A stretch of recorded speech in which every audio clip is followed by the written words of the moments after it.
आपका ही व्याख्यान होगा। तो जी आचार्य जी जी। के निवेदन को स्वीकार करते हुए आज का अंतिम इस सत्र का उनका वक्तव्य रहेगा। इसके बाद जैसे ही वो हाँ फ्री हो, हमारे बीच में पुनः आचार्य प्रभावती जी रहेंगे। बहन आवृत्ति जी हो तो एक भजन हो जाए।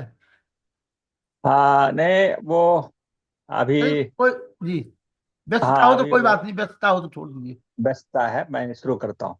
चलिए आप आ जाइए आचार्य प्रभावती जी। आइए हम सब मंत्र पाठ करते हैं। ओम शन्नो मित्रः शं वरुणः, शन्नो भवत्वर्यमा, सन्न इन्द्रो बृहस्पतिः, शन्नो विष्णुरुरुक्रमः। या नमो ब्रह्मणे नमस्ते वायो, त्वमेव प्रत्यक्षं ब्रह्मासि, त्वमेव प्रत्यक्षं ब्रह्म वदिष्यामि, ऋतं वदिष्यामि, सत्यं वदिष्यामि। तन्वामवतु तद्वक्तारमवतु, अवतु मामवतु वक्तारम्। ॐ शांति शांति शांति। सभी आर्य महानुभाव मनीषीगण को सादर अभिवादन, नमस्ते। बहुत ही सुंदर विचार अभी सुन रहे थे आदरणीय आचार्य योगेंद्र मेधावी जी से। और आप सब मनीषीगण, आदरणीय भाई आर्य रत्न लखनलाल आर्य जी, आदर और सम्मान के योग डॉक्टर वेद प्रकाश शर्मा जी, आदरणीय अनिल कुमार नरूला जी, आदरणीय श्रद्धेय प्रेम सचदेवा जी, आदर और सम्मान के योग अर्जुन कालरा जी, माता उषा जी, माता दया जी, अन्य सभी आर्यगण और मातृशक्ति। तो आपने लखन भाई का जब आदेश हो जाता है तो फिर आना ही पड़ता है। और इनका बड़ा प्यार है, आप लोगों का स्नेह मिलता रहता है। तो कल मैं लगातार, आप कह रहे थे कि जुड़ जाइए, मैं जुड़ सकता था, लेकिन अब चंडीगढ़ में दो दो कार्यक्रम हो गया। एक चतुर्वेद पारायण यज्ञ चल रहा है, दूसरा फिर चंडीगढ़ सेक्टर 22 का वार्षिकोत्सव कल परसों से शुरू हो जाएगा। तो फिर वहाँ दोनों कार्यक्रम को संभालना और फिर यहाँ जुड़ना कठिन सा होगा। तो फ्री होने के बाद फिर हम समय जैसा आदेश करेंगे। तो आज आपने आदेश किया है, तो बड़े सुंदर विचार, क्रांतिकारी विचार हम सब सुन रहे थे। जिसकी आवश्यकता है, हम सबको इस पर विचार अवश्य करना चाहिए। तो ब्राह्मणों का क्या कर्म है? मनु महाराज ने ब्राह्मणों के कर्मों के बारे में बताया कि सत्यार्थ प्रकाश में महर्षि दयानंद उसको कोट करते हुए कहा, अध्ययनम अध्यापनम यजनम याजनम तथा दानम प्रतिग्रहण चैव ब्रह्मणा नाम कल्पयत। ये जो ब्राह्मणों का कर्म है, ब्राह्मण के क्षय कर्म बताए गए मनुस्मृति के आधार पर। यदि वो ब्राह्मण क्षय कर्म को ना करता हो तो ब्राह्मण नहीं होता। तो क्या करना है? पढ़ना और पढ़ाना। और कहा दान लेना और दान देना, यज्ञ करना और यज्ञ करवाना। ये छह कर्म ब्राह्मण के हैं। जो भी व्यक्ति अपने जीवन में ब्राह्मण बनना चाहते हैं, और ब्राह्मण किसको कहेंगे? ब्रह्म जानाति इति ब्राह्मणः। ब्रह्म, ब्रह्म को जानने वाला। तो ब्रह्म क्या है? ब्रह्म है वेद। ब्रह्म कहते हैं ईश्वर को, और ब्रह्म कहते हैं वीर्य को। जो चरित्रवान है, धर्मात्मा है, संयमी है, वेद आदि शास्त्रों को पढ़ता है और ईश्वर को जानता है, ध्यान साधना भी करता है। तो वो ब्राह्मण यदि बनने वाला व्यक्ति, उसके लिए मनु महाराज ने जो ये 6 कर्म बताए, तो 6 कर्मों को करने से हमारा जीवन ब्रह्मीय बन जाता है। तो ब्रह्मीय बनने के लिए आप हम सब ये 6 कर्म तो करें, लेकिन कहते उपहरे गिरि नाम संगमे च नदी नाम धिया विप्रो अजायता।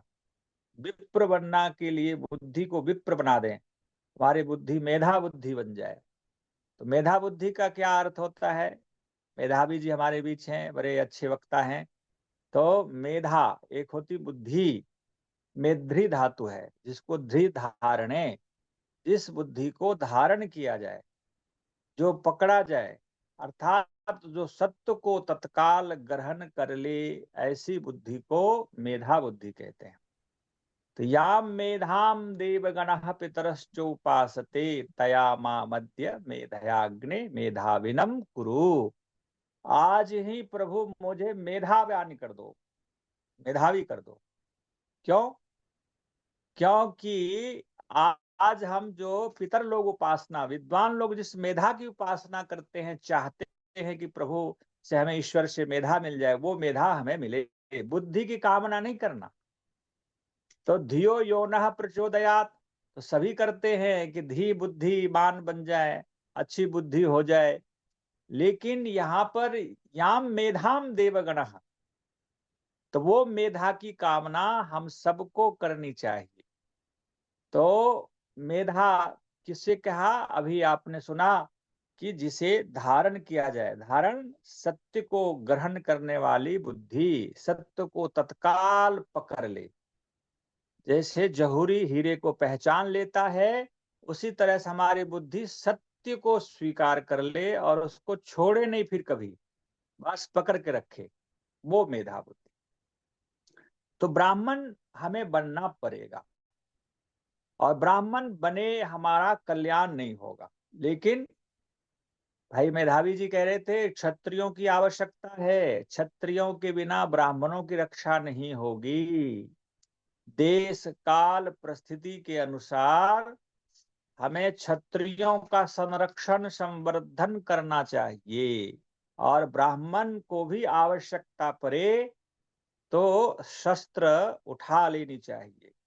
क्योंकि भगवान कृष्ण भी सुदर्शन चक्र उठाए थे, भगवान राम मेधा बुद्धि ब्राह्मण होते हुए भी धनुष्वान को लेकर के चलते थे, मुनियों की, योगियों की, सन्यासियों की रक्षा करते थे, प्रजा की रक्षा में तत्पर थे। तो कहेंगे वो तो राजपुरुष थे।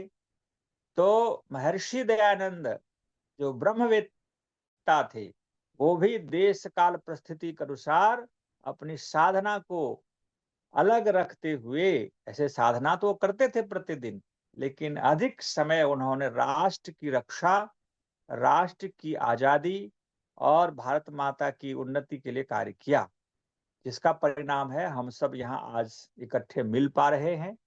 महर्षि दयानंद यदि इस प्रकार का वेद ज्ञान गंगा और इस प्रकार से रास्ता नहीं बताते, कंदराओं में बैठे रहते हिमालय में, तो क्या लेना देना था समाज से? मुक्ति के आनंद में निमग्न रहते गुफा में। तो हम आप आज भटकते रहते अंधकारों में। तो ऐसे ऋषि को नमन करिए कि अपने मनुष्य कल्याण के लिए अपने जीवन में कितने कष्ट उठाए, 17 बार जहर पिया।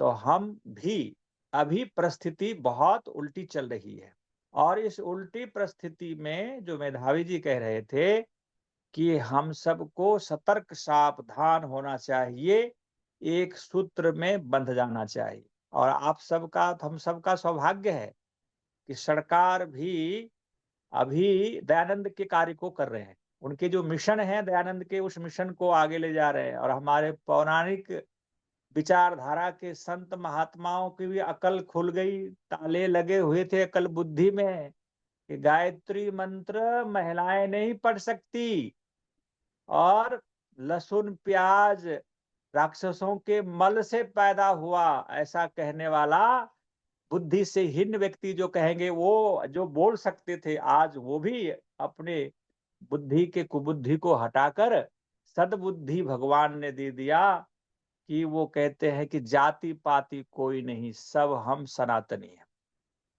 ये तो दयानंद का ही मिशन था, हम सब सनातनी हैं, हम सब एक हैं, हम सब भारतीय हैं, हम सब आर्य हैं, हम सब श्रेष्ठ हैं। ये कितनी बड़ी बात है, दयानंद की जीत है, हम आर्यों की जीत है। इसके साथ मिलकर के, इन विचारधाराओं के साथ हम सबको साथ देना चाहिए, और हम सब संगठित होकर के मलेच्छों से, दस्युओं से, राक्षसों से लड़ने का संकल्प लें, क्योंकि राक्षसों को मारने का आदेश है वेद में। जो पिशाच है, जो खून चूसता है, कहते हैं उनको नष्ट नहीं करेंगे। तो आज अथर्व ऋग्वेद के मंत्रों में भी ये मंत्र आया था कि 99 प्रकार के जहरीले प्राणी हैं, और जो जहर डंक मारता है उसमें ऐसे राक्षस मनुष्य के शरीरधारी प्राणी भी आ जाता है। इनके विष से कैसे बचें, इसका प्राण छेदन करें, ऐसे प्राणियों का हनन करें, जिससे कि हम पवित्र आत्मा आर्य लोग अपने को बचा पाए। तो एक तो ये बात है। तो क्षत्रियों का क्या कर्म है, क्षत्रियों को क्या करना चाहिए? तो क्षत्रिय के बारे में मनु महाराज ने क्या कहा, उसको सुनिए। प्रजानाम रक्षणम दानम इज्जया अध्ययनम एव च विषयेषु अप्रसक्तिश्च क्षत्रियस्य समासतः। अब ये जो श्लोक है, ये श्लोक मनु महाराज के हैं, मनुस्मृति का। प्रजानाम रक्षणम, क्षत्रियों का धर्म मनुस्मृति में बताया गया कि प्रजाओं की रक्षा करना क्षत्रियों का धर्म है। और कहा दानम, दान देना।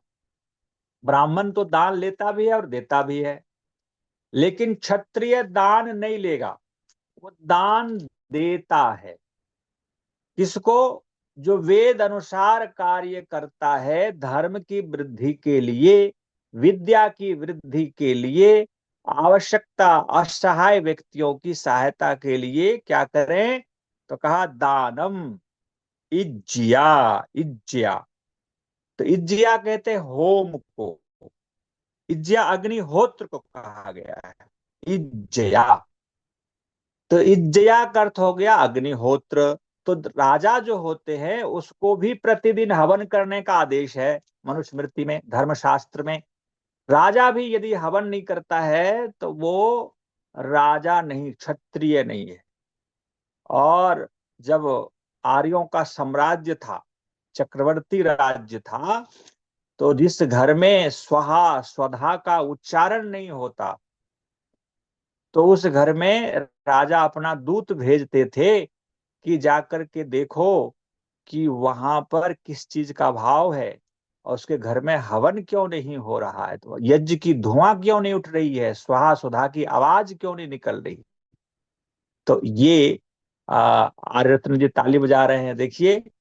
तो कहते हैं कि ये यज्ञ करने का जो विधान है क्षत्रियों के लिए, और आप सबको जान करके प्रसन्नता होगी कि धीरे धीरे संयुक्त राष्ट्र संघ, अभी तो इंटरनेशनल योगा डे हम लोग मनाते आ रहे हैं 3-4 सालों से। 21 दिसंबर को इंटरनेशनल मेडिटेशन डे मनाया जाएगा। 21 दिसंबर को आप सब तैयार रहें। अब ये संयुक्त राष्ट्र संघ से पास हो गया, पेपर में छप गया, आप लोग भी पढ़े होंगे न्यूज को। तो ये आर्यों की जीत हो रही है, वेदों की डंका पूरे विश्व में बजने जा रहा है। और वो दिन दूर नहीं है जो एक दिन संयुक्त राष्ट्र संघ को, WHO को, ये जो इंटरनेशनल ऑर्गेनाइजेशन है, हेल्थ ऑर्गेनाइजेशन, ये सारे लोगों को वेदों के शरण में आना पड़ेगा। व्हाइट हाउस अमेरिका में वेद मंत्र भी अब बोले जा रहे हैं, और ट्रम्प सरकार है, ट्रम्प फिर आ गए, तो वो भी हम लोगों के अच्छे कार्य के सपोर्ट अवश्य करते हैं, करते रहेंगे। तो आपको ये जान करके प्रसन्नता होगी कि आने वाले समय में अब घोषणा होगी इंटरनेशनल अग्निहोत्रा डे। अगर अंतर्राष्ट्रीय अग्निहोत्र दिवस अब मनाया जाएगा। हमारे मित्र, परम मित्र आदरणीय आचार्य श्री सनत कुमार जी प्रयासरत हैं, स्वामी रामदेव जी महाराज प्रयासरत हैं। अब वो दिन दूर नहीं है तो कुछ शायद 2025 में इसकी घोषणा हो जाए, ऐसा मुझे आशा सा दिख रहा है कि 21 दिसंबर को तो ध्यान दिवस हो गया। तो अब अग्निहोत्र के बिना हम नहीं बच सकते, ये ध्यान रखिए। आप हम सब बचना चाहते हैं, दुनिया को बचाना चाहते हैं, तो हवन, और हवन बाजार वाले घी से नहीं, और वो पैकेट वाले सामग्री आया बाजार से घी लाया और आहुति दे दिया, हवन कौरम पड़ेगा नहीं। तो शुद्ध देशी गाय का, गिर गाय का घी, साहिवाल देशी गाय जो होते उसके घी, और अपने हाथों से बनाई हुई सामग्री, और उनसे यज्ञ करेंगे, उससे आपकी जीवनी शक्ति बढ़ेगी। आने वाले जो वायरस हैं, पिशाच है, राक्षस नामक वायरस जो आ चुका है, जानलेवा होगा, उससे बचा जा सकता है। तो इसलिए सरकार का ये दायित्व बनता है कि सभी जगह यज्ञ का प्रचार करें, यज्ञ को पूरी दुनिया के मत संप्रदाय से उठ करके ईसाई लोगों को भी हवन करना पड़ेगा। यदि बचना है तो हवन करना पड़ेगा, चाहे वो मुसलमान होगा उसको भी हवन करना पड़ेगा। हवन से ही बचाया सकता है दुनिया में, और कोई वैक्सीन नहीं बचा पाएगा, ये तो पक्की बात है। तो यहां पर आया इज्जया, और इसी सत्यार्थ प्रकाश के चतुर्थ समुल्लास में महर्षि देव दयानंद ने बड़ी अच्छी बात वेद मंत्रों को उद्घाटित करते हुए कहा। क्या कहा कि सायं सायं ग्रहपतिर्नो अग्नि, प्रातः प्रातः सौमनस्य दाता, और प्रातः प्रातः ग्रहपतिर्नो अग्नि, सायं सायं सौमनस्य दाता। वाह, कितनी बड़ी बात है। ये वेद मंत्र को उठा करके महर्षि ने वहां पर वर्णन करते हैं सत्यार्थ प्रकाश के चतुर्थ समुल्लास में। अब चतुर्थ समुल्लास को पढ़िए, मेरे हाथ में सत्यार्थ प्रकाश है, मैं तो सत्यार्थ प्रकाश से ही बोलता रहता हूँ। और मॉरिशस देश वालों को धन्यवाद करिए कि 1 महीना सत्यार्थ प्रकाश मास मनाते हैं, जून मास को। और हम भारतवासी, जहां पर ऐसे देवता ऋषिवर दयानंद का जन्म हुआ, वहां पर हम नहीं मनाते। सत्यार्थ प्रकाश जितना पढ़िए उतना कम है, इसको बार बार पढ़िए। तो अब इसमें ये बातें वर्णन है कि सायं सायं ग्रहपतिर्नो अग्नि। अब इसका अर्थ क्या हो गया, जिस घर में सायं सायं काल में हवन किया जाता है, तो सुबह सुबह प्रातः प्रातः सौमनस्य दाता, तो प्रातः काल तक उस घर में रहने वालों की मन की प्रसन्नता बनी रहती है, रोग से बचे रहते हैं। तो जो डिप्रेशन से बचना चाहते हैं, तनाव से बचना चाहते हैं, आज लोग, दुनिया की आधी से अधिक आबादी डिप्रेशन के शिकार हो रहे हैं, हम लोग भी हो रहे हैं। हम आप में से भी कुछ लोग ऐसे हैं, तनाव में जा रहे हैं, दुखी हैं, परेशान हैं, टेंशन में जी रहे हैं, चिंता है। तो चिंता से बचना चाहते हैं तो वेद भगवान की बातों को मानिए कि आप घर में हवन सायंकाल शुरू कर दीजिए, प्रातः काल तक प्रसन्नता मन में बनी रहेगी, आरोग्यता ऐश्वर्य बढ़ता रहेगा। और यदि प्रातः काल हवन करते हैं तो सायंकाल तक आपके घर में, आपके जीवन में प्रसन्नता, सौमनस्य दाता, ये यज्ञ ही सौमनस्य मन की प्रसन्नता को देने वाला है। तो ये वेद मंत्र कहता है। तो इज्जया, तो क्षत्रिय काम क्या है, पहला प्रजारक्षणम, प्रजा की रक्षा करना। और क्षत्रिय का दूसरा कार्य है दान देना। दो काम हो गया। अच्छे कार्यों में, वेद विद्या के प्रचार में राजा दान दे, गुरुकुलों को बनाए, जगह जगह वेद पाठ शुरू करवाए, हवन शुरू करवाए। इज्जया, अश्वमेध आदि यज्ञ, बड़े बड़े यज्ञ अनुष्ठान राजा भी कराए, अग्निहोत्र। और फिर का अध्ययनम, और राजा काम क्या है चौथा, अध्ययनम, अध्ययन को ना छोड़े, स्वाध्याय मां प्रमद, केवल ब्राह्मणों को स्वाध्याय करने का विधान नहीं, मनुस्मृति में धर्मशास्त्र है, क्षत्रियों को, राजा को भी पढ़ना चाहिए शास्त्र, वेद, उपनिषद। और विषयेषु अप्रसक्तिश्च, और जो राजा लंपट हो, विषयी हो, तो कहते वो राज नष्ट भ्रष्ट हो जाता है। तो राजा का और क्या धर्म है, तो कहा छठा धर्म क्या है कि विषय से अलग रहें, संयमी रहें, ब्रह्मचारी रहें। तो आप सब सौभाग्यशाली हैं, अभी मोदी जी जैसे राजा मिल गए, बड़े संयमी योगी धर्मात्मा। और हमारा दुर्भाग्य था इस देश का कि प्रथम राजा लंपट व्यभिचारी थे, इसलिए 70 साल तक हम लुटते रहे, पिटते रहे।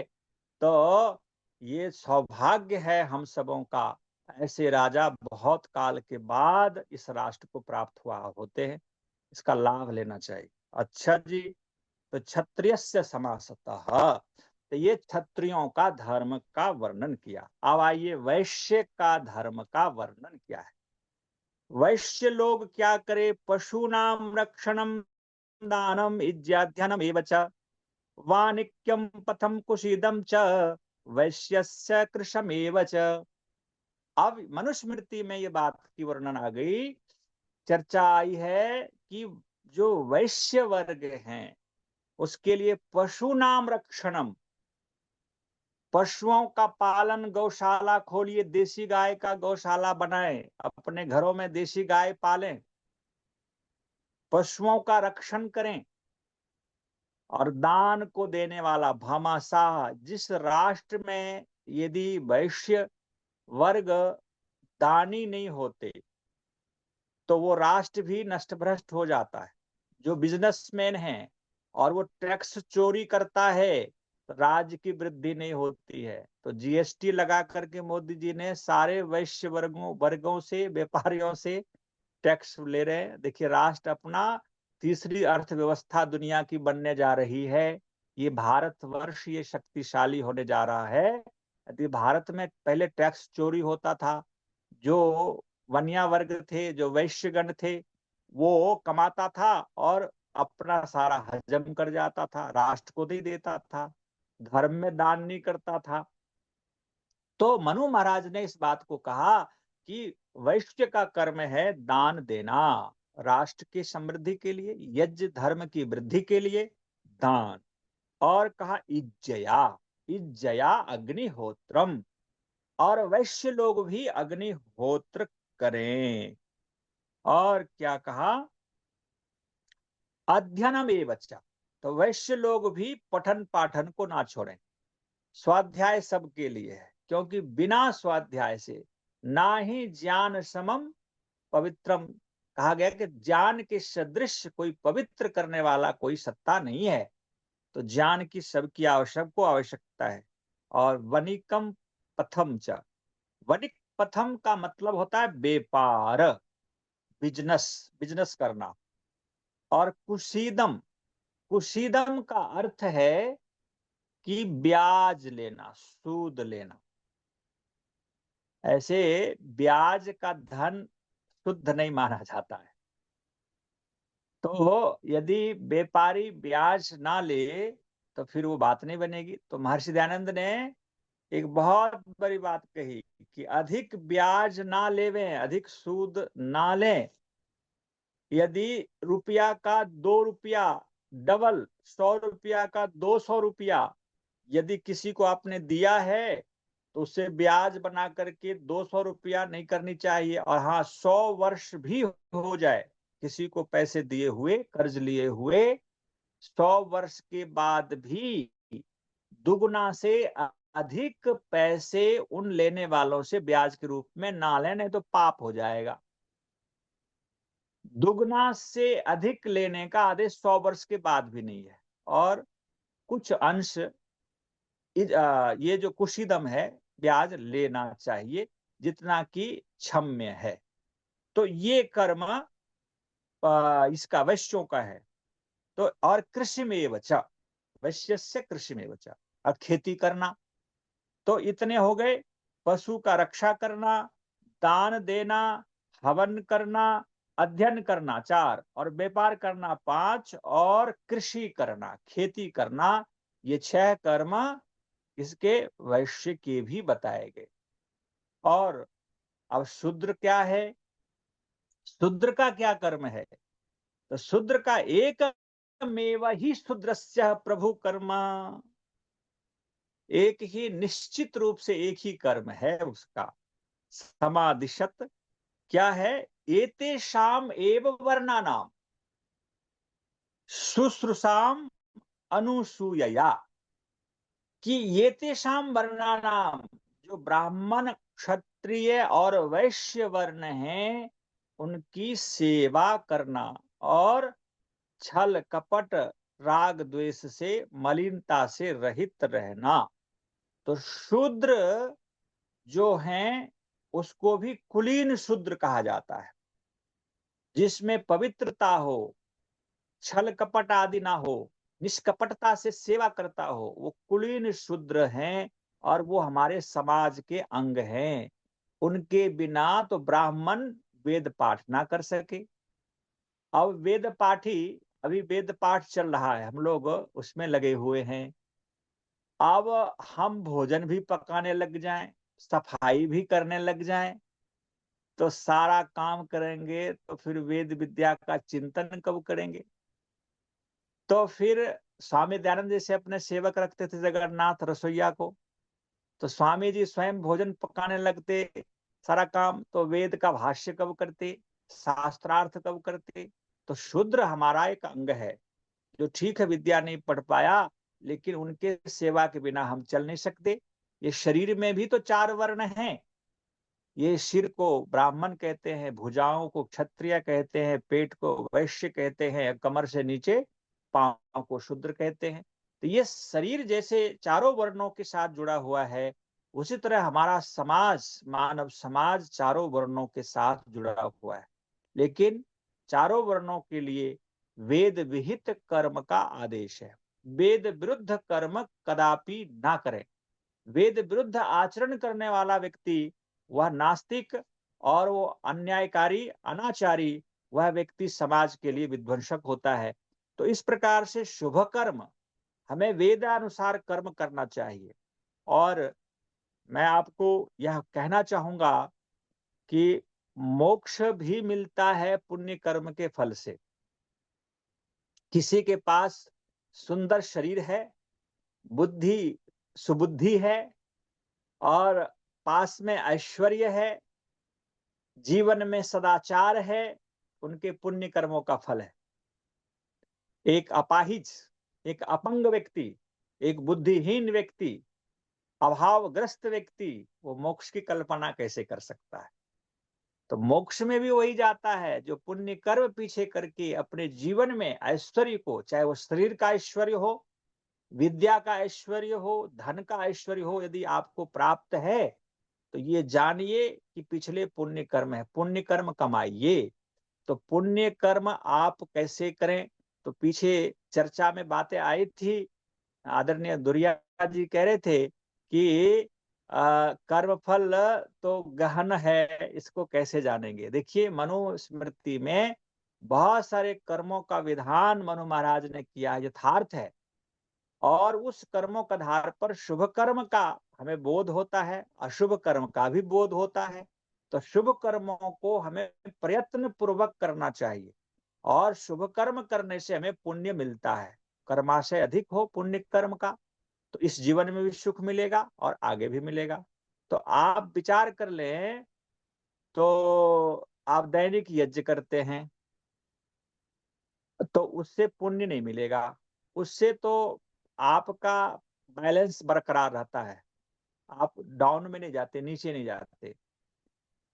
तो आप अपने जीवन में पुण्य कर्म हम लोग करना चाहते हैं, तो बड़े बड़े यज्ञ का अनुष्ठान, बड़े बड़े गुरुकुल, और विद्यार्थियों को, बच्चों को ट्रेनिंग सेंटर, राष्ट्र की समृद्धि, धर्म की रक्षा, वेद की रक्षा, गौ की रक्षा, बड़े बड़े योजना बना करके काम करेंगे, तब जा करके पुण्य थोड़ा सा बढ़ेगा। तो हम सबको हाथ में हाथ रख करके नहीं बैठना भी है। अब हम सबको भी प्लानिंग करना है कि हमारी राष्ट्र की समृद्धि कैसे हो, हमारे आने वाली संतति कैसे बचे, गौ माता कैसे बचे। और राष्ट्र, ये हिंदू राष्ट्र जो हिंदू हमने कह दिया, तो सही, कोई बात नहीं, हीन भावनाओं से दूर रहने वाला हिंदू, ये मान लीजिए, अभी हमें इस शब्द के चक्कर में नहीं पड़ना चाहिए। हम सबको संगठित होकर के, शब्द चाहे कोई भी हो उसका अच्छा अर्थ हम कर लेंगे। अभी हमें संगठित होने की आवश्यकता है, उन पापियों से, दुष्टों से लड़ने के लिए। राम के समय में राक्षस रावण के वंश उपद्रव करके उन्हें सताया था, उसका समापन भगवान राम ने किया था।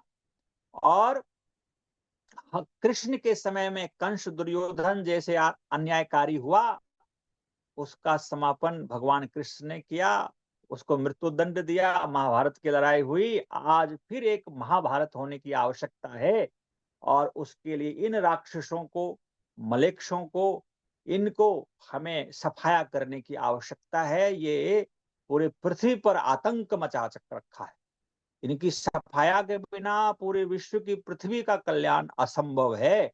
इसलिए ये काम भी तो हम आर्यों का ही तो धर्म है, क्योंकि परमात्मा ने कहा हम भूमि आर्याय ददामा। हम आर्यों को खाली हाथ ऐसे मन मार के बैठना ठीक नहीं। तो ये आपको थोड़ा सा कर्मफल सिद्धांत के बारे में बताया। और इसमें बहुत बड़ी बात है कि संसार में लोग अच्छे बहुत हैं, लेकिन सोचते तो हैं झंडा लेकर के आगे कौन चलेगा। तो आगे जाने वाला व्यक्ति कौन होगा, इसके लिए हम सबको विचार करना चाहिए कि वीर भोग्या वसुंधरा, ये वीर पुरुष होते हैं, वही इस वसुधा का उपयोग करते हैं। तो आज भी मरना है, कल भी मरना है। अच्छे कार्य करते हुए हमें शरीर त्याग करने में और गौरव होना चाहिए। ये मत पूछो कि हम धर्म पर मरकर किधर जाएंगे, ये मत पूछो कि हम धर्म पर मरकर किधर जाएंगे। वो जिधर भेज देगा हम उधर जाएंगे, वो जिधर भेज देगा हम उधर जाएंगे। महानुभाव, धर्म कार्य को करते हुए हमें ये कभी मृत्यु से नहीं डरना चाहिए। मृत्यु तो आनी है एक दिन, ऐसे भी मरेंगे, घर में छुप के बैठ जाए तो भी मरेंगे, मरने से तो कोई रोक नहीं सकता। अच्छा काम करते हुए शरीर का त्याग करें, तो ये बहुत बड़ी बात होगी। तो मैं मनुस्मृति के बातों को यहाँ पर कोट कर रहा हूं, और हमेशा अपने आप में यदि सुंदर जीवन बनाना चाहते हैं, संयम का पाठ पढ़ें। संयमी व्यक्ति बहुत जीवन में बड़ा काम कर सकता है। तो उसके लिए यहाँ पर एक श्लोक आया है, सर्वम परवशम दुखम सर्व आत्मवशम सुखम एतद विद्या समासेन लक्षणम सुख दुःखयोः। अब इस श्लोक में थोड़ी एक बात आई है। क्या बात आई है कि सर्वम परवशम दुखम, पराधीनता तो है ना, ये सबसे बड़ा दुख है। यदि दूसरे मत, जो विरोधी लोग हैं, राक्षस लोग हैं, जैसे 700 वर्ष तक भारत 700 वर्ष अधिक गुलाम रहा, इसका कारण था कि वेद विरुद्ध प्रचार हुआ, और उसके मूल में था बुद्ध, महावीर, और बचे खुचे पंडित बोपदेव शास्त्री के चेले चपट्टे ने कर दी काम, भारत को गुलामी को ले गया। तो महर्षि दयानंद जी ने ये बहुत बड़ी बात कही कि ये 1000 वर्ष पहले महाभारत से नैतिकता का पतन हो गया, चरित्रहीन लोग होने लगे। अब महाभारत में देखिए कितने ऐसे पात्र हुए कि अन्याय का साथ दिया, कुंती के नाजायज औलाद कर्ण हुए। अब ये बात, ये कैसे शास्त्र सम्मत है। तो इस प्रकार से जुआ में द्रौपदी को दांव पे लगाया गया, जुआ खेला गया। अब द्रोणाचार्य वो कहते हैं अन्याय के साथ दिया, भीष्म पितामह अन्याय के पक्ष से लड़ाई लड़ गए। तो ऐसे सब जो योगनिष्ठ धर्मनिष्ठ व्यक्ति भी जब अधर्म और पाप को साथ ही पाप कर्मों करने वाले को साथ देने लग जाए तो फिर पतन तो पक्का है। तो अब उसका परिणाम ये हुआ कि ये भारत माँ मलेच्छों के और ऐसे अनार्यों के चंगुल में 700-800 वर्ष रहे और फिर वो फन फैला रहा है और हम सब पराधीन हो जाएंगे। फिर हमारे बच्चे गाजर मूली की तरह मारे जाएंगे। तो उसका कारण हम और आप होंगे, दूसरा कोई नहीं होगा। अनेकों जन्मों तक नरक में जाना पड़ेगा यदि हम अभी ना संभले। इसके लिए कहा सर्वम परवशम दुखम, पराधीन बन करके जीना सबसे बड़ा दुख है, किसी के हाथ में रहना। और सर्व आत्मवशम सुखम, स्वतंत्रता आत्म स्वरूप में रहना सबसे बड़ा सुख है। इसलिए स्वाभिमान से जीना चाहते हैं, आत्मवश में रहना चाहते हैं, तो आपको सुखी होना पड़ेगा। एतद विद्या समासेन लक्षणम, यही तो विद्वान का लक्षण है कि हम सुख दुख के बारे में समझें। अब इस श्लोक को ऐसे भी समझा जा सकता है कि सर्वम परवशम दुखम, कि जो हम इंद्रियों का दास यदि हैं तो हम पराधीन हैं इंद्रियों का, और हमें दुख भोगने से कोई बचा नहीं सकता।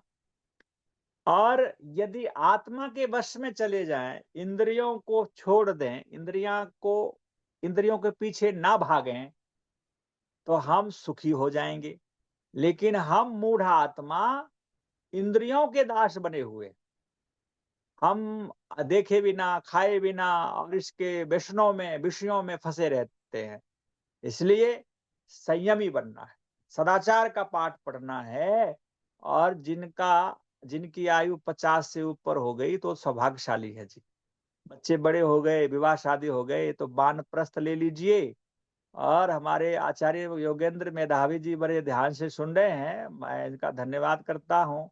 युवा हैं अभी, और अभी इनकी ऐसे युवाओं की आवश्यकता है। तो हम लोगों को प्रेरणा करें, अधिक से अधिक वानप्रस्थी हो, अधिक से अधिक सन्यासी हो, तभी वेद का प्रचार होगा, राष्ट्र की रक्षा होगी। तो मैं आदरणीय बड़े भाई हमारे डॉक्टर व्यासचंद्र शास्त्री जी के बेटे का विवाह हो गया। अब इनसे कहते हैं कि वानप्रस्थ लेकर के और प्री रिटायरमेंट लेकर के, नौकरी से त्याग पत्र, पैसे लेके क्या करेंगे, और राष्ट्र के लिए, वेद माता के लिए जीवन को समर्पित कर दें। ऐसे ऐसे विद्वान जब निकलेंगे जिनके ऊपर अब दायित्व तो नहीं है, कोई फ्री हो गई, और हम में से सभी लोग, तभी ये वेद माता का प्रचार करेंगे, राष्ट्र की रक्षा करेंगे, धर्म की रक्षा करेंगे। अन्यथा संभव नहीं है। हमें कहते हैं ना, लेखराम बनना पड़ेगा, स्वामी श्रद्धानंद बनना पड़ेगा, तभी जाकर के हम कुछ कार्य कर सकते हैं। आज वो समय आ गया है और दुनिया भी वेदों के लिए मानने के लिए तैयार है। वेदों की ओर दुनिया लौट रही है और अवसर है बस इस पर चोट लगाने की। तो समय अधिक नहीं लूंगा, और आप लोग बड़े अनुभवी हैं, मनीषी गण हैं। आत्मज्ञानम समारंभ तितिक्षा धर्म नित्यता, यमर्था नापकर्षन्ति सवै पंडित उच्यते। अब देखिए कितनी सुंदर बात आई मनुस्मृति में कि पंडित कौन है। दुनिया में पंडा बुद्धि वाले, जैसे पंडाल लगाते हैं ना, तो पंडाल में कौन बैठता है, सत्संग कौन सुनता है, आर्यों के महाकुंभ में कौन जुड़ता है, तो कहा जो पंडा बुद्धि वाले।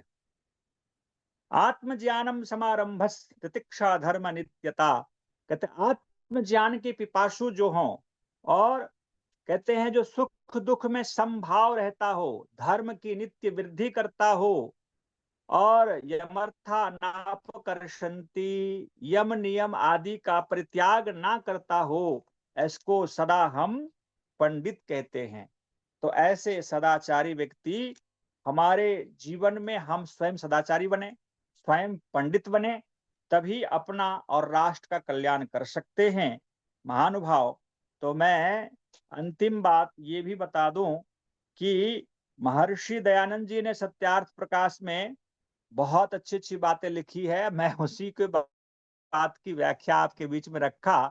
तो अपने जीवन को सुंदर बनाना चाहते हैं, ब्राह्मीय बनाना चाहते हैं, दह्यन्ते धमाय धातु नाम यथा मलाह तथेन्द्रिय नाम दह्यन्ते, आया ना, तथे दह्यन्ते धयामानम धातु नाम च यथा मलाह तथेन्द्रिय नाम दह्यन्ते दोषा प्राणस्य निग्रहात्।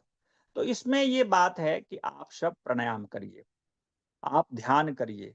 बिना ध्यान का, बिना प्राणायाम का आप कुछ भी नहीं कर सकते। ना अपना कल्याण कर सकते, ना राष्ट्र का कल्याण कर सकते। फिर कहेंगे आप योग के पाठ पढ़ाने लग गए। भाई मैं तो कहता हूं महर्षि दयानंद इतने बड़े कार्य किए, और आदरणीय हमारे यशस्वी प्रधानमंत्री नरेंद्र मोदी जी इतना बड़ा कार्य, बड़े बड़े अभी पार्लियामेंट में ये चल रहा, बहस चल रही है ना कि वन नेशन वन इलेक्शन, तो उसकी भी जीत होगी, वो भी पास हो जाएगा। बड़े बड़े निर्णय लेने वाले यदि कोई व्यक्ति होता तो योगी होता है, ध्यानी व्यक्ति होता है। और महर्षि दयानंद यदि ध्यान ना करते, यदि इंद्रियों को संयमी ना रखते, तो निश्चित रूप से वो इतने बड़े कार्य नहीं कर पाते। तो हम सब भी बड़ा कार्य करना चाहते हैं। तो मैं तो स्वयं विद्यार्थी हूं, अनुभव करता हूं, और अपने जीवन में बड़े बड़े कुछ निर्णय लिए हैं, और आगे भी कुछ और करने की तमन्ना अभी मन में उमड़ रहा है ज्वाला, उसको मैं करूं तो वो प्राणायाम ध्यान साधना से होगा। इसलिए समाज राष्ट्र का कार्य करते हुए आर्य समाज के नियम को ना बदला जाए। आर्य समाज के नियम में है सबसे पहले शारीरिक, आर्थिक और सामाजिक उन्नति करना। तो हम देश जो आधार है स्वास्थ्य शरीर और आत्म उन्नति ध्यान साधना स्वाध्याय, और फिर तीसरे नंबर पर समाज राष्ट्र के कार्य के लिए अपने जीवन को लगाएं। तो इस नियम को ध्यान रखा जाए। महर्षि दयानंद बहुत बड़े क्रांतदर्शी थे, त्रिकालदर्शी थे।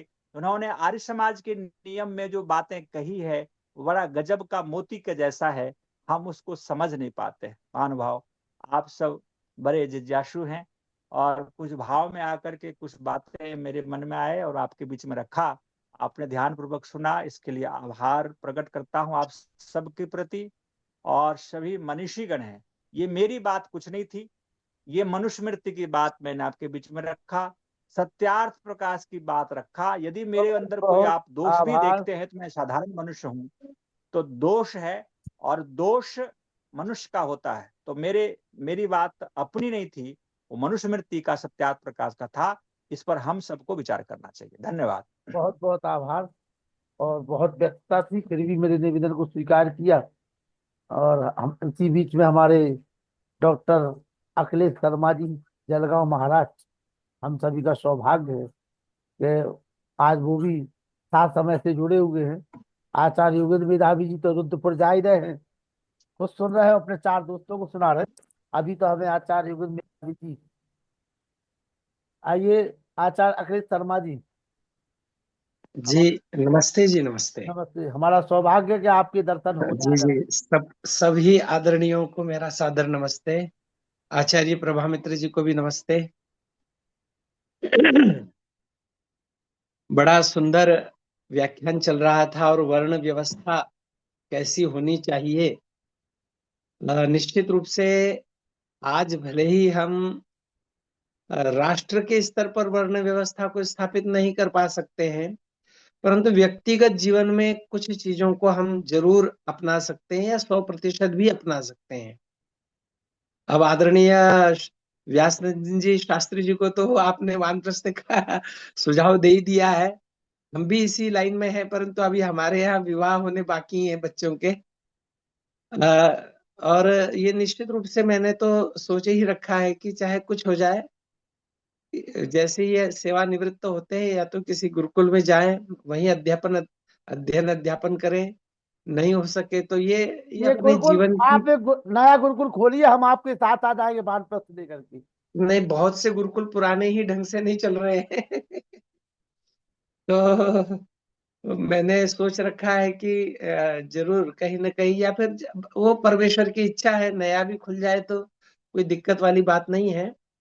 परंतु निश्चित रूप से हम अपने जीवन में इन चीजों का पालन करते हैं कुछ कुछ, और आगे भी आने वाले जीवन में करेंगे।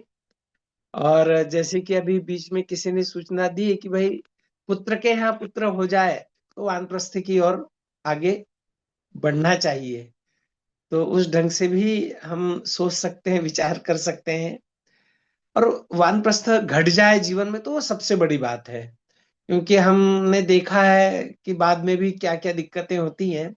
परंतु यदि जीवन में घट जाए वानप्रस्थ, जब हमें आवश्यकता हो जाए, हम लोग ब्रह्मचर्य का पालन करने लग जाए, हम लोग स्वाध्याय करने लग जाएं 50 के बाद में, 55 के बाद में, 60 के बाद में, तो ये भी बहुत बड़ी बात हो सकती है कि हम अपना आत्मोत्थान की ओर बढ़ जाएं। भले ही आज वैसा वातावरण हमें मिल पाए, नहीं मिल पाए, क्योंकि जब हम इतने दिनों तक गृहस्थ में रह करके, शहर में रह करके, नगरीय वातावरण में रह करके अपने शरीरों को हमने बड़ा ढीला ढाला बना दिया है, तो कुछ अन्य कष्ट आ सकते हैं शारीरिक। तो भले ही हम उस ढंग से वानप्रस्थ न ले, परंतु आंतरिक वानप्रस्थ तो 100% लिया जा सकता है, उसमें कोई मनाही नहीं है। और हम सब लगभग यहाँ बहुत से वृद्ध लोग अधिक हैं। हमारे आचार्य मेधावी जी को छोड़ दे तो बाकी सभी वृद्ध हैं। प्रभा मित्र जी भी अब वृद्धों की और वृद्धता की ओर बढ़ रहे हैं। तो हम सभी उस ओर बढ़ रहे हैं। तो ये जो मनुस्मृति का विचार है, महर्षि दयानंद का विचार है, हम पढ़ाते भी हैं प्रतिदिन कि भाई जब हम अर्थशास्त्र पढ़ाते हैं तो उसका जो पहला अध्याय है, तो उस अध्याय में यही सब बातें बताई गई हैं कि भाई कौन गृहस्थी है, कौन वानप्रस्थी है, कौन और व्यापारी किसे होना चाहिए। मतलब ये सारी बातें हम बताते रहते हैं, परंतु जब तक ये जीवन में आएंगी नहीं, कम से कम हम घर से इतना ही मुक्त हो जाएं कि भाई घर के कार्यों में हम डिस्टर्ब नहीं करेंगे, घर के कार्यों में हम अपनी नहीं चलाएंगे, अब बच्चों को चलाने देंगे क्यों जी? लखनलाल जी, सही बात है कि नहीं? तो ये भी बातें यदि हम कर लेना तो वानप्रस्थ सहमत है, अब बिल्कुल सहमत है, बिल्कुल सहमत है। हाँ, भले ही वानप्रस्थ वैसा नहीं घटे, पर ऐसा भी घट जाए। अब हमारे नरुला जी हैं, वो निश्चित रूप से देखिए, आज मैं उनको कितने दिनों बाद देख रहा हूं, पर वो बराबर आज भी आ रहे हैं, समय दे रहे हैं। तो ये स्वाध्याय मनन की प्रक्रिया भी यदि आ गई जीवन में, यद्यपि हम ये छूट नहीं देना चाहते हैं कि भाई कोई घर में ही रहे। अब जैसे नैष्ठिक ब्रह्मचारी होते हैं, वैसे नैष्ठिक वानप्रस्थियों की आवश्यकता है कि कम से कम 4 महीने तो गुरुकुल में जाकर के हम रह करके आ जाएं, 3 महीने तो रह करके आ जाएं, 2 महीने तो रह करके आ जाएं। और जो अपने से हो सके, अभी जैसे हमने महाराष्ट्र में एक विचार बनाया हुआ है कि हर गर्मियों में, मतलब जब भी छुट्टियां होंगी हमारी, तो हम 8-10 लोग जो है तो बस अपना रोटी, जैसे जमात वाले लोग जाते हैं, ऐसे हमारी जमात बनाएंगे हम लोग। और कहीं भी जाएंगे, अपना खाना लेकर के जाना है, अपने वस्त्र लेकर के जाना है, उस गांव के किसी भी स्कूल में जाके रुक गए, और वहां थोड़ा सा जैसे हमसे बन सकता है प्रचार का कार्य करना है, और कम से कम 1 महीना तो दें। और अभी से हम देंगे, जब हम सर्विस में हैं, तो निश्चित रूप से बाद में आने वाले समय में हमारे लिए भी कुछ अच्छा हो जाएगा। तो मैं तो इसे भले ही हमारे आचार्य प्रभा मित्र जी ने व्याख्यान के रूप में बात कही है, पर मैं तो इसको अपने लिए मानता हूँ। और अपने जीवन में ये उतरे बात, यही मेरे लिए तो बड़ी महत्वपूर्ण है, और हम सबके जीवन में उतरे। और आजकल हैं ऐसे युवा आर्य समाजी, युवा विद्वान, जो इस क्षेत्र में उतर करके अधिकाधिक कार्य कर सकते हैं। हम भी आदरणीय शास्त्री जी के साथ में, शास्त्री जी भी कितने वर्ष बचे हैं अभी? आवाज हाँ नहीं आ जी। रही है। हाँ हाँ हाँ, क्या मेरी मेरी बात पूछ रहे हैं, मेरे विषय नहीं में? नहीं नहीं, आप आपकी नहीं, व्यास नंदन जी शास्त्री जी की पूछ रहा हूँ। अच्छा जी। आज हाँ, उनकी आवाज नहीं आ रही है अभी। 30 में रिटायरमेंट है। अच्छा, चलिए फिर आपसे पहले मेरा रिटायरमेंट है, मैं 29 में हूँ। नहीं, तो आप 65 में है क्या? 65 में नहीं आप नहीं, यहाँ हमारे, 65 लागू नहीं? अच्छा नहीं, हमारे यहाँ तो 60 है। नहीं, तो मेरे यहाँ 65 लागू है। अच्छा, चलिए फिर तो आपका और भी अच्छी बात है। तो मैं तो पहले ही सेवानिवृत्त हो जाऊंगा, तो निश्चित रूप से जी। ये कार्य हमें करना ही है। और हम सब जैसे थोड़ा बहुत जो नहीं, आपके स्वाध्यायशील है, पिताजी से मैं बहुत लगातार उनके साथ रहा हूँ, जहाँ तहाँ मुजफ्फरपुर भी जी बुलाया था उनको कई बार। हाँ जी जी हाँ जी। जी हाँ जी हाँ जी जब वो वानप्रस्थ थे, सन्यासी हुए, जी जी रायपुर वगैरह में भी साथ रहे। जी जी। अरे आपके बस पिताजी ने तो अपनी बहन को भी संन्यास दिलाया था गुरुकुल आमसेना हाँ जी वार्षिक उत्सव में, और मैं वहां पे जी जी साथ में था। आपकी बुआ जी के और पिताजी के साथ में रहा मैं। जी जी बिल्कुल बिल्कुल बिल्कुल। पर मेरी अब संन्यास लेने की इच्छा नहीं है, बस इतना मैं कहना चाहता हूँ। क्योंकि क्योंकि पिताजी भले ही सन्यासी बने हैं, या उन्होंने बहुत लोगों को सन्यास की दीक्षा दी है, पर मैं अब सोचता हूँ कि वानप्रस्थ ही रहना उत्तम रहेगा। कम से कम घर आ जा सकते हैं। और मतलब या तो क्या है, सन्यासी बने अपने यहाँ आर्य समाज में सन्यासी यदि बन भी जाते हैं, तो फिर वही अपना मठ बनाना पड़ता है एक, फिर वही मठ में जो है तो शिष्य बनाने पड़ते हैं और वहीं रहना पड़ता है। तो वो फिर वो बड़े गृहस्थ से भी बड़ा काम हो जाता है। खैर वो अलग चर्चा का विषय है। पर वानप्रस्थ तो हमें हमें घटना ही चाहिए, और वानप्रस्थ हमें लेना ही है। बस वो जैसा भी बन सके, जिस प्रकार का भी बन आपको सके। चर्चा करने के लिए लंबा समय चाहिए, तो हम चाहते हैं कि कल से समय निकाल लें आप। ठीक है, कोई कल बात से नहीं। इसलिए कि कल से इसलिए निकाल लें कि आचार्य हाँ हाँ प्रभामित्र जी बहुत व्यस्त चले, तो चर्चा कार्यक्रम चंडीगढ़ में वहाँ लगे हुए हैं, पंचकूला में। नहीं, मैं कल केवल कर सकता हूँ। हाँ, कल कर लीजिए, कल कर लीजिए। जी जी, कल कर कम सकते से कम एक दिन हैं। आपके दर्शन हो जाएंगे, तो ये लोग भूल नहीं नहीं पाएंगे, नहीं। वरना ये जो चेहरे भूल जाते हैं ये लोग, तो कहते हैं जी जी जी, सही बात लोगों है, का सही कहना जो बात हमारे सामने नहीं आता है भूल जाते हैं बोले। है। जी जी जी। तो हम चाहते हैं कि ये लोग भूले ना, और याद बिल्कुल बना बिल्कुल रहे लोगों बिल्कुल। के लिए। जी, अवश्य। निर्मला देवी जी कुछ कह रही हैं, बोलिए। नमस्ते आचार्य जी। अब मैंने अपने बेटे को कहा था कि मैं जो है वानप्रस्थ ले लूं, तो बेटे हाँ ने जी। कहा अमित आपका वानप्रस्थ यही है, सारी सुविधाएं हैं, आपको अलग कमरे, सारी फैसिलिटी दे रखी है अमेरिका में भी। तो आपको जो है ना, वहां जाती हूँ भारत में तो मैं शिविर वगैरह में भी जाती हूँ वहां, तो लेकिन हाँ वो हाँ हाँ। वानप्रस्थ कैसे लिया जाए आचार्य जी, मुझे बता सकते हैं? नहीं, अभी आप जो है वानप्रस्थ बस इसी प्रकार का ले लीजिए कि भाई मैं कम से कम 1 मास जो है तो शिविरों में रहूंगी। हाँ आपको जी। जो आता है वो आपको वहां सिखाना है, नहीं आता है तो जितना अधिक से अधिक सीख सकते हैं, उतना अधिक से अधिक सीखने की इच्छा रखनी है, उतना अधिक से अधिक जानने की इच्छा रखनी है। और आत्मज्ञान कैसे, हम आत्मज्ञान तक कैसे पहुंचे, इसका प्रयत्न करना है। यही, कम से कम मैं वाणी से कठोर वचन, जैसे अब हम कहते हैं ना वाणी के 3 दोष हैं, तो हाँ वाणी जी। के 3 दोष छूट जाए मेरे से। मन के 3 दोष हैं, वो छूट जाए मेरे से। नहीं, मैं तो शरीर के, यज्ञ यज्ञ भी दोनों तरफ, संध्या भी दोनों समय हाँ मतलब पूरा ये संध्या कर, संध्या यज्ञ आदि का ये तो मूल मैं याद कर। तात्पर्य मूल तात्पर्य ही यह है कि मैं कम से कम मन वाणी और शरीर के दोष छूट जाएं। मैं फिर अभी 15 मिनट बैठती हूँ या बैठता हूँ तो मैं कम से कम आधा घंटा ध्यान धारणा में लगाऊं।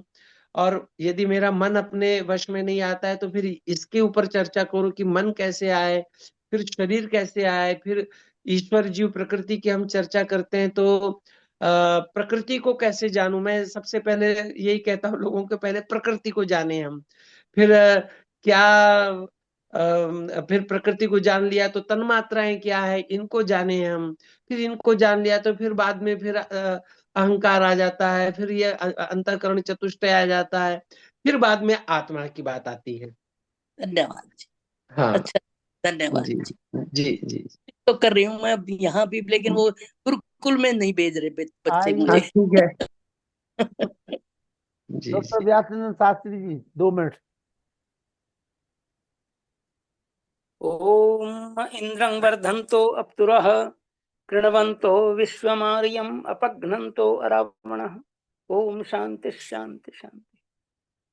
आर्यों के महाकुंभ में हम सभी विद्वत मंडल और सभी श्रोता बंधुओं का हार्दिक अभिनंदन भी है। साथ ही साथ आचार्य प्रभामित्र जी और आचार्य अखिलेश जी का बड़ा ही सुंदर वर्णाश्रम धर्म व्यवस्था के अंतर्गत चर्चाएं श्रवण कर रहे थे। निसंदेह मानव जीवन का यही पुरुषार्थ है कि हम आश्रम व्यवस्था को अवश्य धारण करें। साथ ही साथ यदि वैयक्तिक जीवन की चर्चा की जाए तो प्रत्येक मनुष्य का स्वतंत्र भाव होना ही चाहिए कि हम अपने जीवन के अंदर धर्म, अर्थ, काम और मोक्ष के प्रति सजग रहें। और खास करके जो वानप्रस्थ जीवन है, वो तो गृहस्थ जीवन के बाद का जीवन होता है, लेकिन जो व्यक्ति गृहस्थ में भी वानप्रस्थ जैसा ही व्यवहार करने लगता है, तो ये तो मेरे जीवन का यही रहा है। मैं 35 वर्षों से ही मेरी पत्नी का देहावसान तो 35 वर्ष का मैं जब था तभी हो गई, और मेरे 2 छोटे-छोटे बच्चे थे।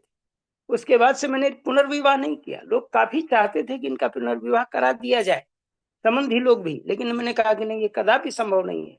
और मैं आजीवन उस समय से ही लगातार अपने व्रत पर अडिग हूँ और धर्म शास्त्र चर्चा के साथ-साथ वेद प्रचार प्रसार में लगा हुआ हूँ। और यह जीवन उसी समय से मैं वानप्रस्थ जैसा ही हूँ, और आगे भी मैं वानप्रस्थ संन्यास की ओर जाऊँगा। इसमें कोई गड़बड़ी नहीं होगी मेरे ऊपर, और मैं अपने धर्म प्रचार में सदैव लगा रहता हूँ, लगा रहूँगा। बहुत धन्यवाद आप सबों को कि आपने इस ओर इंगित किया।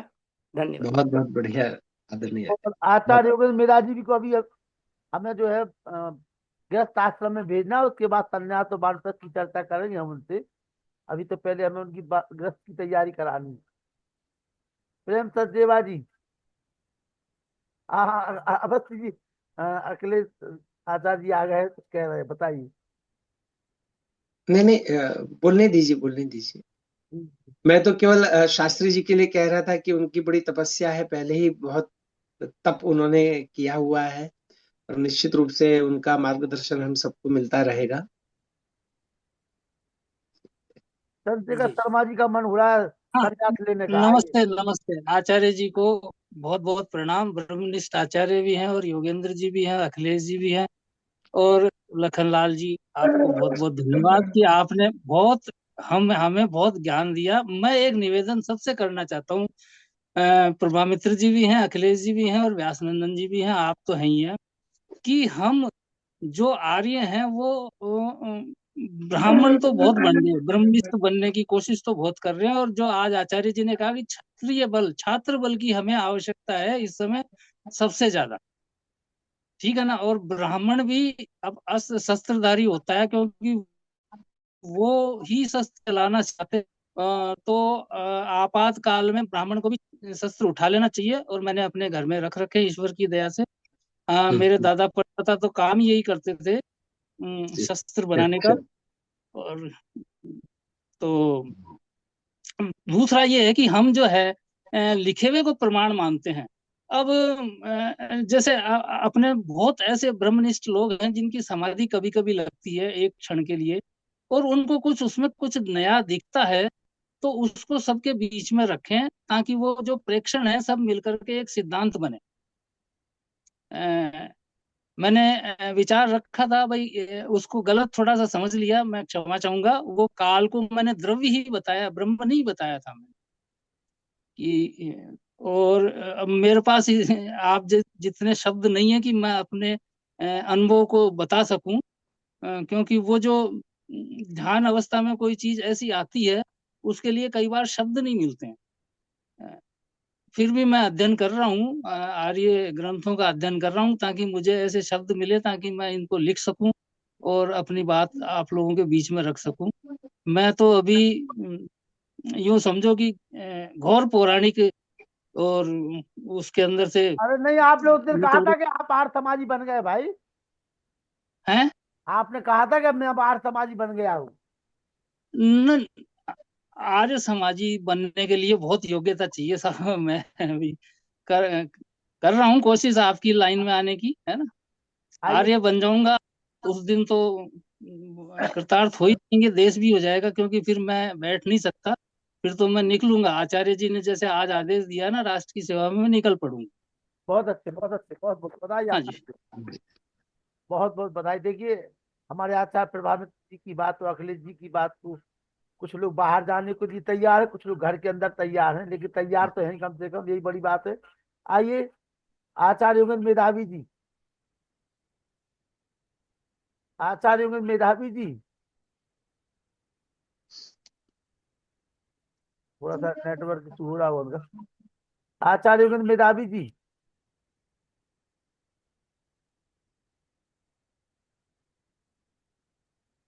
आचार्य योगेंद्र मेधावी जी। जी मेधावी जी। आचार्य योगेंद्र मेधावी जी। चलिए। उनको खोल दीजिए, उनका अनम्यूट कर दीजिए। हाँ हाँ बिल्कुल बिल्कुल। आचार्य योगेंद्र मेधावी जी। वो बेचारे सस्पेंस में है कि हमें तो ग्रस्त में जाना है, और ये सब लोग वानप्रस्थ सन्यास की चर्चा कर रहे हैं, इसलिए वो कह रहे खोल के क्या करें यहाँ पे हम। चलिए कोई बात नहीं, भयभीत ना हो योगेंद्र मेधावी जी, हम आपके साथ हैं। प्रेम सचदेवा जी। कल डॉक्टर अखिलेश शास्त्री जी हमारे बीच में रहेंगे। पता नहीं कौन सा बैराग शतक सुनेंगे हम लोग, या उपनिषद की कथाएं, वो ईश्वर की कृपा कर बनेगी हमारे ऊपर। जी, आइए। चलिए वेद प्रकाश शर्मा जी। हमारे 3 आचार्य विद्यमान है हम लोगों के बीच में। एक क्वेश्चन ये है कि हमने वेदों में देखा कहीं पारायण यज्ञ के बारे में नहीं मिला, तो आप लोगों को पारायण यज्ञ करना है नहीं करना है, अभी कुछ समझ में नहीं आया, क्योंकि कहीं भी पारायण यज्ञ के बारे में मिला नहीं हमको। तो आप लोगों को क्या है इसमें पॉइंट ऑफ व्यू, तो हम लोगों को बताएं तो हम कृतार्थ हो जाएंगे और हाँ लोगों को भी जी, पहले मैं 2 शब्द बोल दो, फिर और आचार्य लोग अपना विचार रखेंगे आपके प्रश्नों के ऊपर। कि पारायण शब्द ऐसे वेद में नहीं है, कोई शास्त्र में ऐसा नहीं मिला पारायण यज्ञ का। तो एक शब्द विद्वानों ने कहीं निर्माण किया, पारायण यज्ञ शब्द ढूंढ लिया, बना लिया। तो वेद का पढ़ना पढ़ाना सुनना सुनाना सब आर्यों का परम धर्म है, ऐसा आर्य समाज का नियम है। तो ऐसे तो हम वेद पढ़ते नहीं, तो ना उच्चारण करते। पहले जटा पाठ, पद पाठ, घटा पाठ आदि जो वेद पाठी लोग होते थे वो भी नहीं रहे। तो एन केन प्रकार कैसे भी वेद पाठ तो हो बिल्कुल और सही। वेद की रक्षा हो, और उसमें से बीच बीच में कुछ मंत्र का अर्थ भी सुनते जाएं। और बिल्कुल अग्निहोत्र जैसे अब सोमयाग का प्रचलन नहीं है, अश्वमेध यज्ञ का प्रचलन नहीं है, बड़े बड़े यज्ञ हम कैसे करें वो जानते भी नहीं है। तो कम से कम एक बड़ा यज्ञ का अनुष्ठान भी हो जाए, यज्ञ भी हो और वेद का पाठ भी हो, तो एक परिपाटी है, ये वेद विरुद्ध नहीं है। वेद बिल्कुल में वर्णन नहीं है तो माना भी नहीं है। तो यदि जी विद्वानों ने कुछ चिंतन करके ऐसा कहा है, कर रहे हैं, तो हमें करना बिल्कुल सही। चाहिए। और कुछ लोग इसका विरोध करते हैं, तो उनका विचार है, लेकिन ये शास्त्र विरुद्ध, वैदिक वेद विरुद्ध सिद्धांत बात नहीं है, तो हमें करना चाहिए। जी जी जी, बहुत सुंदर। आइए आचार्य योगेंद्र मेधावी जी। सभी को सादर नमस्ते। आज तो हमारे बीच में 3 विशेष विद्वान उपस्थित हैं। आचार्य श्री प्रभामित्र जी, आचार्य अखिलेश जी, आचार्य व्यासनंद शास्त्री जी, सभी को मेरा सादर प्रणाम। और अभी आचार्य प्रभामित्र जी अपनी चर्चा कर रहे थे, और मैं तो आप सबके सामने एक छोटा सा दीपक जो आंधी तूफान में चलता रहता है ना, वो कभी इधर भगता है कभी इधर भगता है, वैसा हूं। आप लोग तो मेरे पूजनीय हैं, वंदनीय हैं। मैं आप सबसे सीख रहा हूं, और सीख करके जो मैं सीख पाता हूं उसको समाज में पिरोने का कार्य करने की कोशिश भी करता हूं जितना आता है। तो आदरणीय आचार्य जी का विशेष नाम मैंने सुना था, क्योंकि आचार्य सनत कुमार जी के द्वारा आपकी बड़ी प्रशंसा सुनी थी। और आचार्य देव प्रकाश जी जो उनके शिष्य हैं, उन, उन वो हम दोनों साथ ही रहते हैं हरिद्वार में। तो आपकी काफी चर्चा वहां पर मुझे सुनने को मिलती थी। तो आज आपके साक्षात दर्शन हो गए, मैं अपने आप को सौभाग्यशाली समझ रहा हूँ। और यह सब कड़ी जोड़ने का कार्य कर रहे हैं हमारे लखनलाल आर्य जी। आपने सुना होगा, मैं अपनी मोटी सी भाषा में बात करूंगा, कि जो सांखल होती है ना, सांखल की एक एक लोहे का कड़ी होती है। वो सांखल काम 2 प्रकार से करती है। एक तो भैंस को काम या गाय को बांधने के लिए काम करती है। एक होती है कि शत्रुओं से विद्वानों की रक्षा करने के लिए होती है। एक इसलिए भी होती है कि विद्वान सारे के सारे उसमें बंधे रहें, एक क्योंकि संगठन जब एक साथ जुड़े रहेंगे तो ताकत बड़ी हो जाएगी, और ताकत बड़ी हो जाएगी तो हम किसी भी शत्रु को, किसी भी विचारधारा को, किसी भी मत को, किसी भी संप्रदाय को उसके अंदर बांध सकते हैं, कंट्रोल कर सकते हैं। तो इसलिए ये जो कड़ी है लखनलाल आर्य जी के द्वारा हम सब एक प्लेटफॉर्म पर मिल जाते हैं, तो ये लखनलाल आर्य जी के लिए मैं तो बहुत कहूंगा कि इनके माध्यम से मैं विद्वानों के साथ प्रवृत्ति आता हूं, तो इनका चाहे 5 मिनट का उपदेश होता है या 10 मिनट का, लेकिन होता जरूर है। तो इनके भी विचार सुनने को मुझे मिलते हैं। और समाज में आचार्य अखिलेश जी से भी मैं पहली बार ही शायद संपर्क में आया हूँ, दर्शन उनके हुए हैं, लेकिन जिस प्रकार की उन्होंने भाषा का प्रयोग किया है, वो बड़ी सरल भाषा का उन्होंने प्रयोग किया है, वो बड़ी प्रिय लगती है। विद्वान उन्हीं को कहते हैं जो अपनी बातों को सरलता से कह सके। तो आज हमारे बीच में एक से एक विशेष विद्वान उपस्थित हैं। मैं तो अब इनके बीच में ज्यादा कुछ कहना नहीं चाहता हूँ, इनका आशीर्वाद मुझे मिलता रहे। मैं ऐसी तीनों और सभी साधकों से और साधिकाओं से, माताओं से और पिता तुल्य सभी से यही प्रार्थना निवेदन करता हूँ। ओम सब आपका बहुत बहुत धन्यवाद। आचार्य योगेंद्र जी, हमारे प्रोफेसर अखिलेश शर्मा जी बहुत अच्छा विवाह पढ़ते हैं। अच्छा जी, विवाह पढ़ते हैं? हाँ, बहुत अच्छा विवाह संस्कार कराते हैं। कभी मौका मिले तो जरूर सेवा का अवसर दें इनके लिए आप। अच्छा जी, तब आपको पता चलेगा कि हमारे तो आचार्य एक बार आप एनिवर्सरी मना के दोबारा विवाह न करवा लें, हम सब उसी में आ जाएंगे पहले। एनिवर्सरी को अभी मैंने यहाँ हरिद्वार में एक आर्य समाज के कुछ 2 अधिकारी थे, तो उन्होंने कहा कि पति पत्नी हम 14 साल हो गए, हम एनिवर्सरी को विवाह की तरह मनाना चाहते हैं। बिल्कुल। तो मैंने कहा ठीक है। उन्होंने एनिवर्सरी को विवाह की तरह दोबारा फेरे आदि का बहुत सारी प्रक्रिया उन्होंने इसे समझा, सुना। तो मैं चाहता हूँ लखनलाल आर्य जी, आप इस कार्य को बिल्कुल निमंत्रण दीजिए। आचार्य अवश्य अखिलेश जी उसमें ब्रह्मा पद के रहेंगे और हम लोग श्रोता के रूप में सुनेंगे। अवश्य 25 वर्ष होने दीजिए। वो आर्य जी का जो है ना, जो बाण था वो वापिस आर्य जी के पास चले गया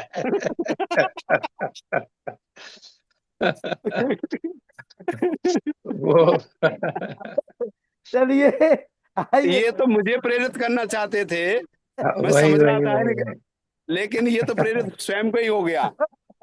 वही मैं कह रहा हूँ। 25 कम से कम इस बहाने 25 वर्ष जब होंगे तो हमें अवसर मिलेगा, और हमें ये कहने को हो जाएगा कि हमारे आचार्य योगेंद्र मेधावी जी ने हमें सलाह दी थी, तो हमने उसका अनुपालन किया। हम तो विद्वान कर लेना चाहिए, उसमें कोई बुराई तो- नहीं है। आचार्य मैं तो विद्वान लोग विद्वान- बैठे, मैं थोड़ी सी बात कह दूंगा अपनी, कि उसमें जो समावर्तन में 11 संस्कार है ना, अगर उस संस्कार को, समावर्तन को उठा करके स्नान आदि करा करके 11 और विवाह द्वारा से उसकी प्रक्रिया करवाई जाए एनिवर्सरी की, तो मुझे लगता है कि 10 साल आदि आयु बढ़ सकती है, और औषधियों का लेपन आदि किया जाए तो स्वास्थ्य और चमकीला बन सकता है, ऐसा मेरा मत है। चलिए, आपके मत को जो है ध्वनि मत से पास किया जाता है। वो जैसे अभी बात बताई थी ना कि भाई जैसे पारायण यज्ञ वेद विरुद्ध नहीं है, हाँ, ऐसे ही दूसरी बार यदि आप 25वीं सालगिरह मनाते हैं, रजत जयंती मनाते हैं, तो वो भी वेद विरुद्ध नहीं है, वो भी कर सकते हैं। Very good. ये ध्वनि आज 3 ये ध्वनि विद्वानों मत के से द्वारा ये ध्वनि मत स्वीकृति से मिल पास हो गई गया, है। ध्वनि मत से पास हो गया। वन नेशन वन इलेक्शन ध्वनि मत से पास हुआ। चलो, अच्छी बात है, बधाई है, बधाई। चलिए, आइए वेद प्रकाश शर्मा जी। ओम द्यौ शांति अंतरिक्षं शांति पृथ्वी शांतिरापः शांतिरौषधयः शांति वनस्पतयः शान्तिर्विश्वे देवा शांति ब्रह्म शांति सर्वम् शांति शांतिरेव शांति सामा शांतिरेधि। ओम शांति शांति शांति। ओम। जो बोले सो हमें सत्य सनातन वैदिक धर्म की जय। गुरुवर ब्रजानंद की जय। योगेश्वर महर्षि दयानंद की जय। मर्यादा पुरुषोत्तम श्री रामचंद्र की जय। योगेश्वर श्री कृष्णचंद्र की जय। पंडित श्री राम की जय। स्वामी कृष्णानंद की जय। स्वामी आत्मानंद की जय। हंस समाज की जय। भारत माता की जय। गौ माता की रक्षा हो पालन हो, समाज अमर रहे, देश की ज्योति जलती रहे, ओम का झंडा ऊंचा रहे, आर्यों के महाकुंभ और भारत को समझो अभियान की जय। तो विश्व मार्यम प्रणव ध्वनि ओम। वैदिक अभिवादन सबको नमस्ते जी। ओम सर्वेभ्यो नमः। सभी सबको सादर नमस्ते। कल हम नमस्ते। सबका सौभाग्य रहेगा नमस्ते जी। कि हमारे बीच शुभरात्रि। में आचार्य अखिलेश जी रहेंगे एक दिन जी जी। ये हम सबका सौभाग्य रहेगा। बहुत दिनों के बाद हम उनको सुन पाएंगे पुनः। और जी आचार्य योगेंद्र मेधावी जी का, उनके सभी सहयोगी साथियों का जो उनके साथ सुन रहे कार्यक्रम को, आचार्य प्रभामित्र की तो बात ही निराली है। जब भी कभी अवसर प्राप्त होता है और कितनी ही व्यस्तता क्यों ना हो, इस कार्यक्रम के लिए सदैव उनका जो समर्पण है वो निश्चित रूप से हम सभी के लिए ग्राह्य है। सभी को सादर नमस्ते। कल पुनः आचार्य अखिलेश जी आपके भी नमस्ते सबको। नमस्ते जी। नमस्ते। सभी को शुभरात्रि। सादर नमस्ते, शुभ रात्रि। नमस्ते प्रभा जी। जी प्रभा नमस्ते। मित्र जी को सादर प्रणाम। प्रणाम प्रणाम डॉक्टर साहब, प्रणाम सबको, प्रणाम सबको, नमस्ते नमस्ते।